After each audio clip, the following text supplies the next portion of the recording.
Sir నా పేరు తనుష, మా అన్న పేరు జ్ఞానేశ్వర్ కుమార్. ఇవాళ ఈవినింగ్ అంటే నిన్న ఈవినింగ్ 6 o'clock అలాగా ఇక్కడ నెక్ దగ్గర నుంచి నాభి వరకు పెయిన్ వస్తుందని అన్నారు. సరే ఎందుకు పెయిన్ వస్తుందని చెప్పి మేము హాస్పిటల్కి వెళ్ళాం.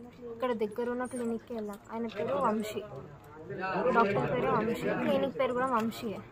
తను మా మదర్. వెళ్ళాక ఆయన ఏమైంది అని అడిగితే యాసిడిటీ అని అన్నారు. యాసిడిటీ అంటే ఆయన ఒక ఇంజెక్షన్ ఇచ్చారు. ఆ ఇంజెక్షన్ అనేది ఆయన దగ్గరనే ఉండే. ఆయన ఏ ప్రిస్క్రిప్షన్స్ రాయలేదు, అసలు పేషెంట్ని కూడా టచ్ చేసి చూడలేదు, ఏమీ అడగలేదు. అసలు ఏమైందని అడిగాడు అంతే.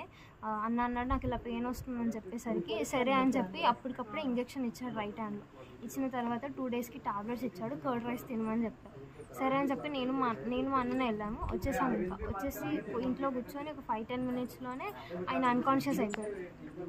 అన్కాన్షియస్ అయ్యాక మా మమ్మీ ఇంకా అందరినీ పిలిచి హాస్పిటల్ తీసుకెళ్ళాం. దగ్గర ఉన్న కంటోన్మెంట్ హాస్పిటల్ తీసుకెళ్తే అసలు ఆయనకి నిల్చోడానికి కూడా కెపాసిటీ లేకుండే, ఊరికే పడిపోతున్నాం.